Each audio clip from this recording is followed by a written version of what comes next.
आप देख रहे हैं इंडिया टाउन न्यूज, भारत की बात। जिस इलाके को कभी माओवादी का गढ़ कहा जाता था, आज वहीं 21 हार्डकोर माओवादी कैडरों ने हथियार डालकर शांति का रास्ता चुना है।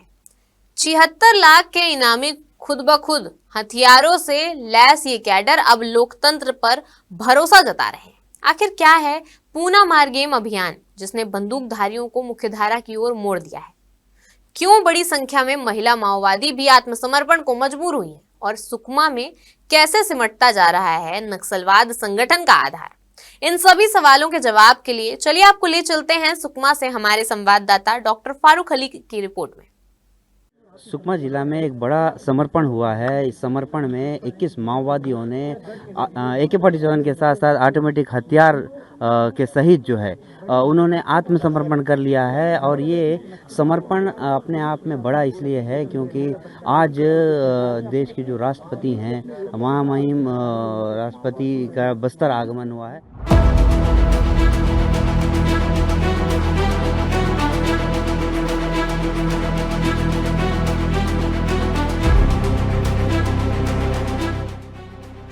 छत्तीसगढ़ का सुकमा वही इलाका जहां कभी हर कदम पर IED का खतरा था, आज वहीं शांति की उम्मीद ने एक नया आकार लिया है। 76 लाख रुपए के इनामी 21 सक्रिय माओवादी कैडरों ने एक साथ हथियार डाल दिए। AK-47, SLR, INSAS, BGL launcher, विस्फोटक और एम्यूनेशन, सब कुछ अब कानून के हवाले। ये आत्मसमर्पण सिर्फ संख्या नहीं, बल्कि माओवादी संगठन के मनोबल पर एक गहरा प्रहार है। विजन है जो लगातार पूरा नक्सल मुक्त करने का, तो उससे आप कितने करीब हैं? बस्तर संभाग के अंतर्गत माओवादियों के खिलाफ लगातार प्रभावी रूप से अभियान संचालित की जा रही है। भारत सरकार एवं छत्तीसगढ़ शासन की एक स्पष्ट मंशा है, बहुत जल्दी नक्सल गतिविधि को बस्तर संभाग के अंतर्गत से समाप्त करना है, इलाकों को नक्सल आतंक से मुक्त कराना है। इसी संदर्भ में सुरक्षा बल सदस्य DRG, STF, Bastar fighter, cobra, CRPF, BSF, ITBP, SSB, Chhattisgarh arm police एवं तमाम सभी सुरक्षा बल द्वारा बेहतर कोऑर्डिनेशन के साथ कार्रवाई करने के परिणाम स्वरूप विगत 2 साल में हमको काफ़ी निर्णायक बढ़त प्राप्त हुआ। इस बढ़त को आगे बढ़ाते हुए आने वाले समय में जो बहुत जल्दी नक्सल गतिविधि को पूर्ण रूप से समाप्त करेगा। आज दिनांक 7 फरवरी को जिला मुख्यालय सुकमा में टोटल 21 माओइस्ट कैडर, जिसमें DVCM लेवल का कैडर है, ओडिशा स्टेट कमेटी लेवल का कैडर है और AK-47, SLR, INSAS, BG launcher, इस प्रकार के ग्रेड वेपन सहित आकर समाज के मुख्य धारा में शामिल हुआ। समाज के प्रमुख लोग भी उन्हें स्वागत किया, उन्हें स्वीकार किया और शासन के पुनर्वास पॉलिसी तक उनके सभी प्रकार का सहायता उपलब्ध की जा रही है। दूसरी ओर जिला बीजापुर मुख्यालय में भी आज 30 माओवादी कैडर वो भी समाज के मुख्य धारा में शामिल होने के लिए सामने आ रहे हैं, उन्हें भी समाज स्वागत कर रहे हैं। और इस प्रकार आने वाले समय में जो नक्सल गतिविधि को पूर्ण रूप से समाप्त करना हमारा संकल्प है, उसी दिशा में मजबूती से हम आगे बढ़ रहे हैं। जैसे कि सभी जानते हैं कि यहाँ पे कैंप स्थापित करना बहुत बड़ी चुनौती हुआ करता था। एक ज़माने में नक्सलवाद इतना हावी था कि अगर कैंप स्थापित करना हो तो पूरे ग्रामीणों का जो है विरोध को झेलना पड़ता था। मगर आज जिस तरह से कैंप स्थापित हुए हैं, लगातार विकास पहुँच रहा है, तो ये इसको आप किस तरह से देखते हैं? क्योंकि कैंप विकास का पहला सीढ़ी माना जाता है। निश्चित रूप से हमारा प्रत्येक सुरक्षा का अपने में एक समग्र विकास केंद्र के रूप में काम करते हुए नक्सल विरोधी अभियान में उसमें एडवांटेज होने के साथ साथ विकास कार्य को भी गति प्राप्त हो रहा है। क्षेत्र की जनता और शासन के बीच में हमारा प्रत्येक कैंप अपने आप में एक सेतु के रूप में काम करते हुए जनता और शासन के बीच का संबंध को मजबूत और मधुर कर रहे हैं। इन सब परिस्थिति से जो आने वाले समय में नक्सल को किसी प्रकार का कोई आधार क्षेत्र नहीं बचेगा, उनके पास एक ही विकल्प है, वो इंसान छोड़कर मुख्य धारा में शामिल हो जाए, अन्यथा हमारा कार्रवाई का परिणाम उनको भुगतना पड़ जाएगा।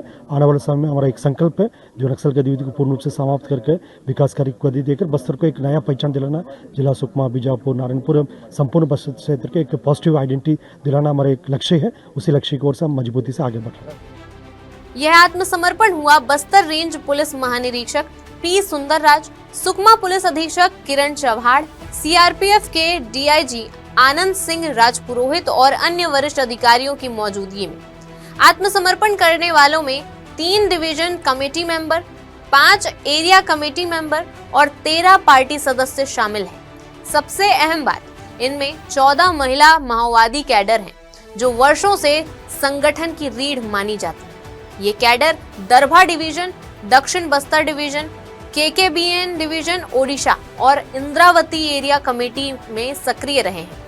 यानी जिन इलाकों को माओवाद का सुरक्षित ठिकाना माना जाता था, वहीं से संगठन का आधार अब खिसक रहा है। आज जो 21 माओवादी ने समर्पण किया है और ऑटोमेटिक हथियार जो जिनके बारे में कभी लोग सोच भी नहीं सकते थे, आज उनको लेके छोड़कर संविधान की किताब को थामा है। आज दिनांक 7 तारीख को जिला सुकमा में 21 नक्सलियों ने ऑटोमेटिक हथियार जैसे AK-47 SLR इंसास, इसमें दक्षिण Bastar division, Orissa KKBN division, उसके अलावा साउथ बस्तर डिवीजन के नक्सलियों का समावेश है। लगभग पिछले 2 सालों में 600 से ज़्यादा नक्सलियों ने आत्मसमर्पण किया है। उसके अलावा 500 से ज़्यादा नक्सली गिरफ्तार हो चुके हैं और 90 से ज़्यादा नक्सली एनकाउंटर में मारे गए हैं। इसकी वजह से जिले में शांति प्रस्थापित हुई है। अभी लगभग 15 के आसपास नक्सली जिले में बचे हुए हैं और मैं उनको अपील करता हूं कि जल्द से जल्द हथियार के सहित आत्मसमर्पण करें। सर, जिस तरह से कैंप स्थापित हुए हैं लगातार अंदरूनी गांवों में, उन इलाकों में भी कैंप स्थापित हुए हैं जहां पे पहुंचना बहुत मुश्किल था, तो ये किस तरह से आपने किया है और उसके साथ ही विकास के रास्ते कैसे खुल रहे हैं? जिला सुकमा में लगातार मतलब जो बटालियन वाला जो इलाका था, जैसे रायगुड़म, पुवर्ती, टेकलगुड़म, गोमगुड़ा, मेट्टागुड़म, जो बटालियन का कोर इलाका माना जाता था, उस क्षेत्र में लगातार कैंप खोले गए। जैसे गोगुंडा, उसके अलावा लखापाल, नागरम, ऐसे इलाके में भी कैंप खोले गए। कैंप खोलने से पूरे एरिया में शांति प्रस्थापित हो चुकी है और उसके अलावा जो नक्सल अभियान है वो काफ़ी तेज हो चुके हैं। उसकी वजह से ज़्यादा संख्या में पुलिस जवानों को, स्पेशली DRG, CRPF, इनको सफलता मिल रही है। काफ़ी बड़े बड़े इनकाउंटर जिसमें 17, 10, 12 नक्सली मारे गए। उसके अलावा ज़्यादा संख्या में नक्सली ऑटोमेटिक हथियार के साथ सरेंडर भी कर रहे हैं। आत्मसमर्पण के दौरान जो हथियार जमा किए गए वे किसी भी बड़े हमले को अंजाम देने के लिए काफी थे। AK-47 SLR, INSAS, BGL launcher, gelatin, detonator और कोर्डेक्स वायर अब ये मौत के औजार नहीं, सबूत हैं कि हिंसा का रास्ता छोड़ा जा रहा है।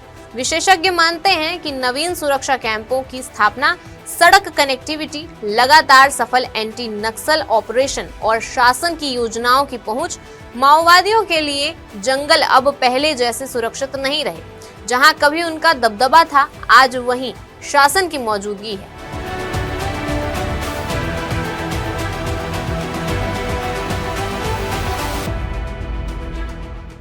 आत्मसमर्पित कैडरों को छत्तीसगढ़ शासन की नीति के तहत आर्थिक सहायता, पुनर्वास और सम्मानजनक जीवन की सुविधा दी जाएगी। यानी बंदूक छोड़ने वालों के लिए भविष्य के दरवाजे खुले हैं।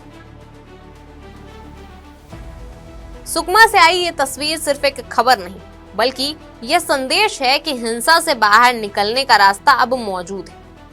पूना मारगेम ने साबित कर दिया है कि जब सुरक्षा, विकास और विश्वास साथ चलते हैं तो बंदूक भी झुक जाती है। देखना दिलचस्प होगा कि क्या आने वाले दिनों में और माओवादी कैडर भी मुख्यधारा की ओर लौटते हैं या नहीं।